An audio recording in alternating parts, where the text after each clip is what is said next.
بسم اللہ الرحمن الرحیم۔ صراط مستقیم کورس 25واں سبق۔ ہر سبق کی طرح اس سبق میں بھی انشاءاللہ العظیم 5 باتیں پڑھی جائیں گی۔ پہلی چیز قرآن کریم کی آیت، دوسرا حدیث، تیسرا عقیدہ، چوتھا مسئلہ، پانچواں دعا۔ قرآن کریم کی آیت سے سبق کی ابتدا کی جاتی ہے۔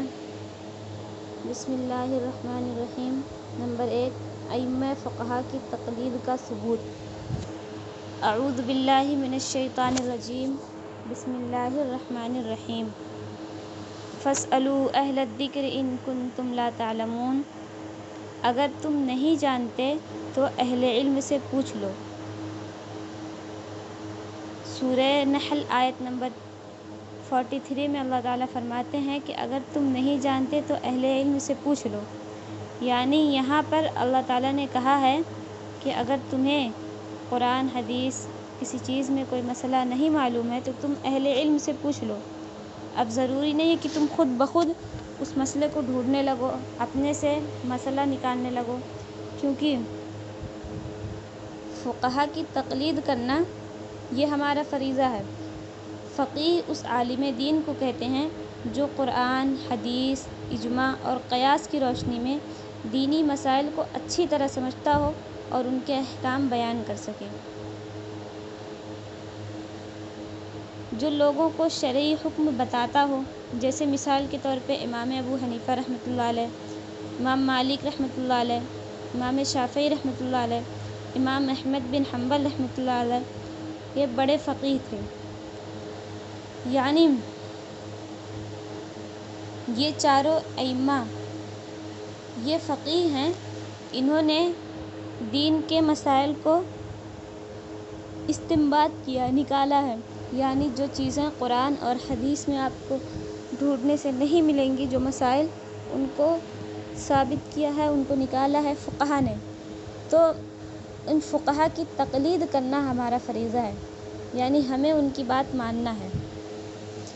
یہ قرآن سے بھی ثابت ہے کہ اگر تم نہیں جانتے تو اہل علم سے پوچھ لو، یعنی اگر آپ خود نہیں جانتے تب آپ خود سے اگر ڈھونڈنے لگیں گے تو ہو سکتا ہے آپ اس میں غلطی کر دیں۔ اب فقہا سے اگر پوچھیں گے، ائمہ سے اگر پوچھیں گے، علماء سے پوچھیں گے تو وہ آپ کو صحیح راستہ بتائیں گے۔ نمبر 2، عظمت فقیہ۔ عن ابن عباس رضی اللہ عنہما قال قال رسول اللہ صلی اللہ علیہ وسلم فقیہ واحد اشد علی الشیطان من 1000 عابد۔ حضرت عبداللہ بن عباس رضی اللہ عنہما فرماتے ہیں کہ رسول اللہ صلی اللہ علیہ وسلم نے ارشاد فرمایا، ایک فقیہ شیطان پر 1000 عبادت کرنے والوں عابدین سے بھاری ہے۔ عابدین کہتے ہیں عبادت کرنے والوں کو۔ 1000 عبادت کرنے والے سوچیے، اور وہ شیطان پہ بھاری نہیں ہے جتنا بھاری ایک فقیہ ہے۔ کیوں؟ کیونکہ وہ اہل علم ہے، وہ فقیہ ہے، وہ مسائل کو نکالنے والا ہے، تو شیطان کے لیے تو بھاری ہوگا ہی، اس کا نقصان ہوگا۔ 1000 عبادت کرنے والے ہوں، ان کو اتنا ثواب نہیں ملے گا جتنا ایک فقیہ کو ملے گا۔ فقیہ کو دگنا ثواب ملتا ہے، ایک مسئلہ نکالنے کا اور دوسرا صحیح مسئلہ نکالنے کا۔ اگر کوئی فقیہ کوئی مسئلہ نکالیں اور اس میں غلطی کر دیں تب بھی ان کو 11 ثواب ملے گا، یعنی جو انہوں نے محنت کی ہے اس محنت کا ثواب ملے گا۔ جو خطا ہوئی ہے اس کی بات الگ ہے۔ نمبر 3، اجتہاد و تقلید۔ اکمال دین، دین کو مکمل کرنے کی عملی صورت مجتہد کا اجتہاد اور مجتہد کے اجتہاد پر عمل یعنی تقلید ہے۔ بس مطلق اجتہاد اور مطلق تقلید ضروریات دین میں سے ہے جس کا انکار کفر ہے۔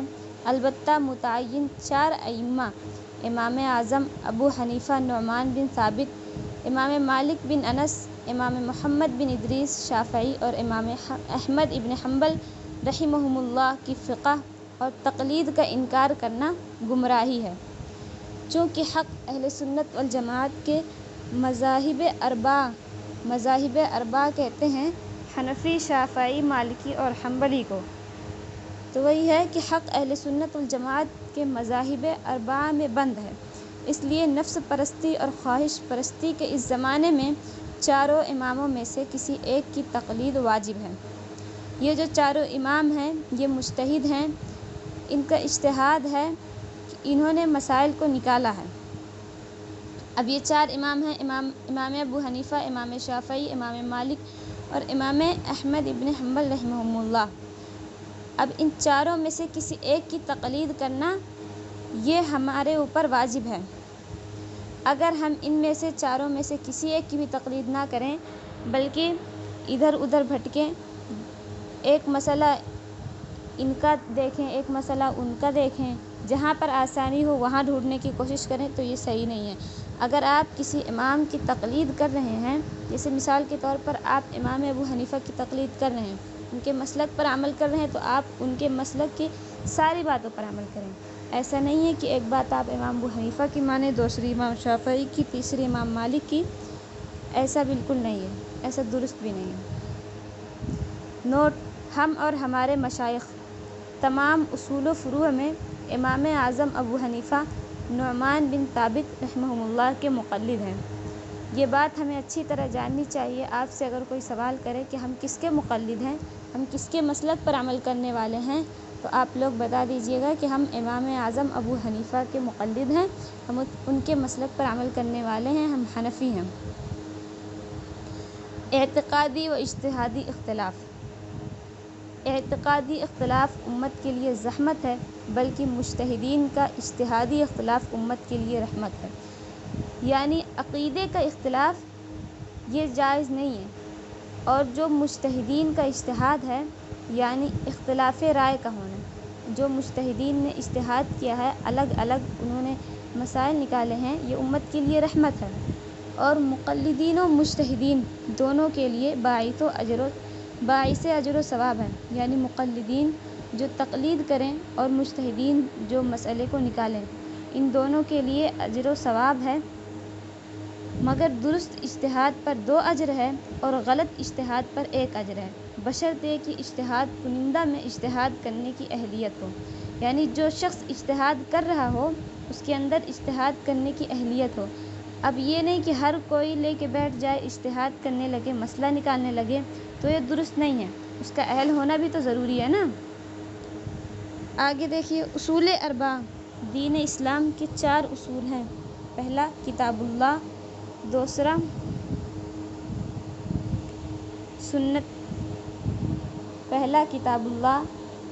سنت رسول اللہ صلی اللہ علیہ وسلم، تیسرا اجماع امت، چوتھا قیاس۔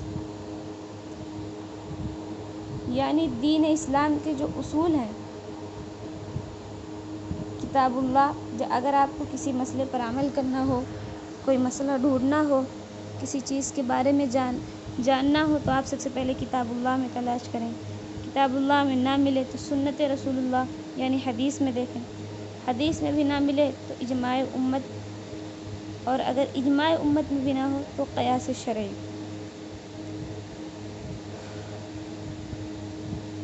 اجماع امت کہتے ہیں کہ کسی مسئلے پر صحابہ اکرام کا اجماع ہو، اسے اجماع امت کہتے ہیں۔ اور قیاس شرعی یعنی جو مجتہد اجتہاد کرے، یعنی جیسے مثال کے طور پہ احناف ہیں، امام ابو حنیفہ ہیں، مالکی ہیں، شافعی ہیں، حنبلی ہیں، انہوں نے قیاس کیا ہے، مسئلے کو نکالا ہے، انہیں اصول اربعہ کہتے ہیں۔ ان اصول اربعہ سے ثابت شدہ مسائل کا نام فقہ ہے، جس کا انکار حدیث کے انکار کی طرح دین میں تحریف کا بہت بڑا سبب ہے۔ یعنی آپ فقہ کا انکار نہیں کر سکتے، اگر اس کا انکار کریں گے تو آپ دین میں تحریف کر رہے ہیں، بدل رہے ہیں۔ نمبر 4 مسئلہ، آج کا مسئلہ ہے قضا نمازیں۔ اگر کسی عذر کی وجہ سے نماز وقت پر نہ پڑھ سکیں تو وقت گزرنے پر وہ نماز معاف نہیں ہو جاتی، بلکہ ذمے میں فرض رہتی ہے، اسے بعد میں پڑھنا ضروری ہوتا ہے۔ بعد میں پڑھنے کو قضا کہتے ہیں۔ یہ بات اچھی طرح جان لیا جائے کہ اگر آپ کی کوئی نماز چھوٹ گئی ہے تو وقت گزرنے کے بعد وہ معاف نہیں ہوگی، بعد میں وہ آپ کے ذمے لازم رہے گی، آپ کو اس کی قضا پڑھنی ضروری ہے۔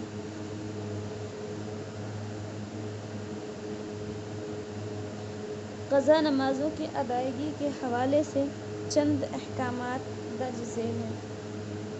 نمبر 1، اگر حتمی طور پر معلوم ہو، حتمی کہتے ہیں یقینی،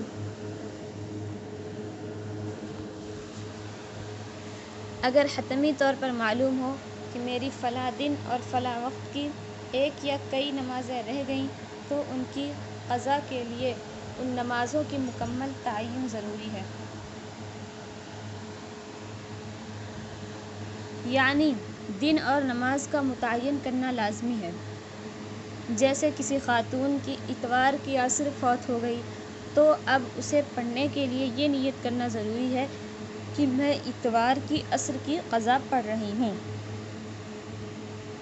نمبر 2، اگر کسی خاتون کی کئی نمازیں قضا ہو چکی ہوں اور ان کے حتمی تعداد کا علم نہ ہو کہ کتنی ہیں تو ضروری ہے کہ خوب غور و فکر کر کے ان کی تعین کرے کہ اس کے ذمے کتنی نماز ہیں۔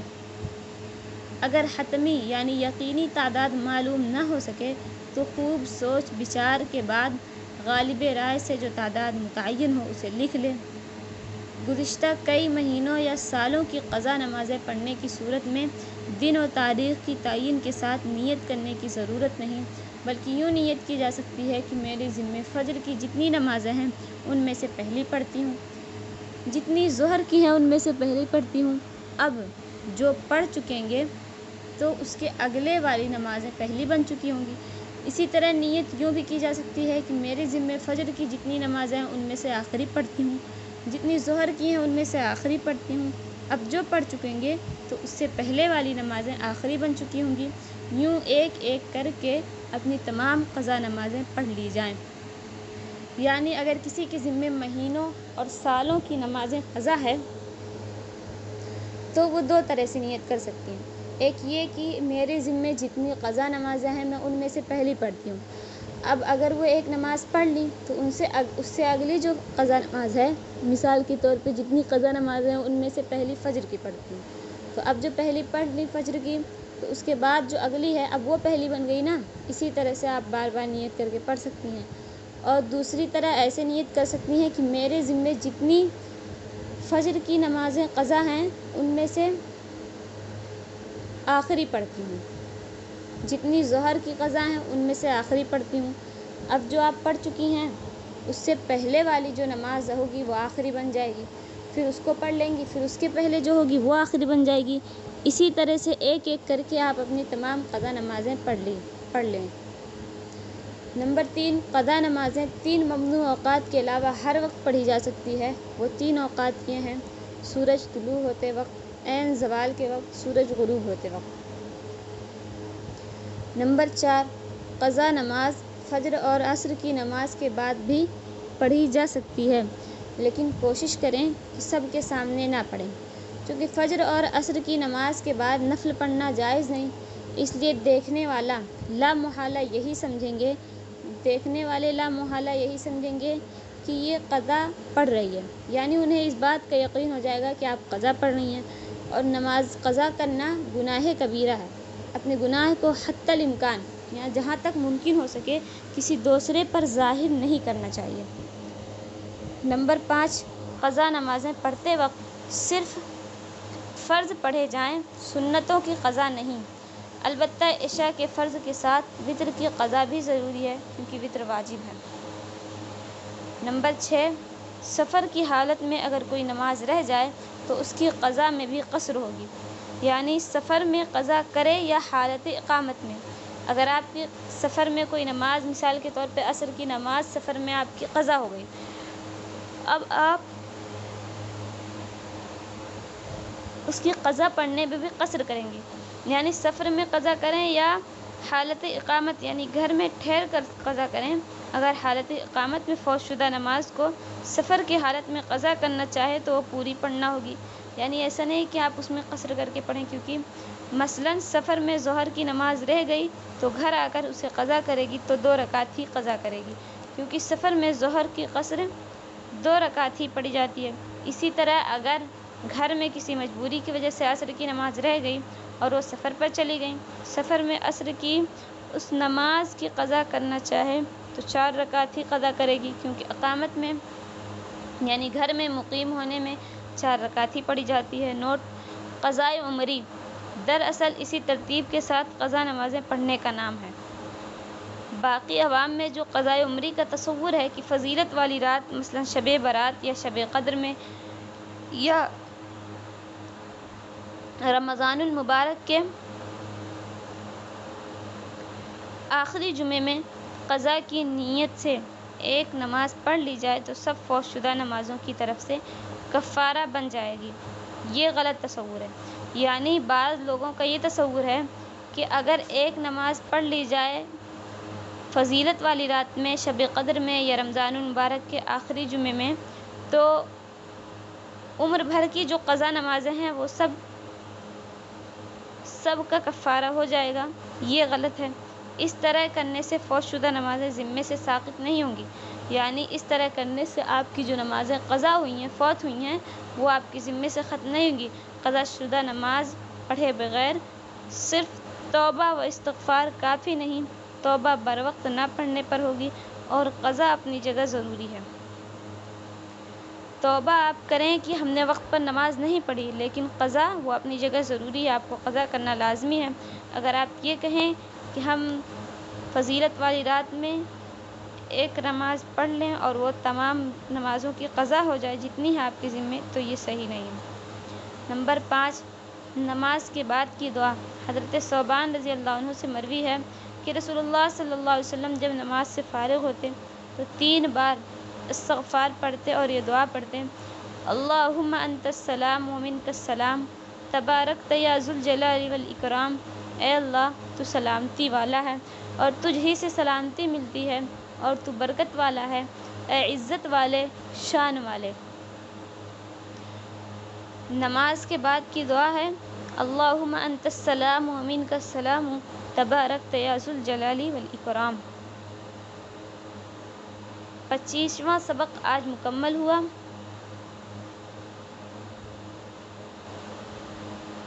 اس دعا کے ساتھ سبق کو مکمل کیا جاتا ہے۔ اگر آپ لوگوں کو کوئی سوال ہے تو آپ لوگ پوچھ سکتے ہیں۔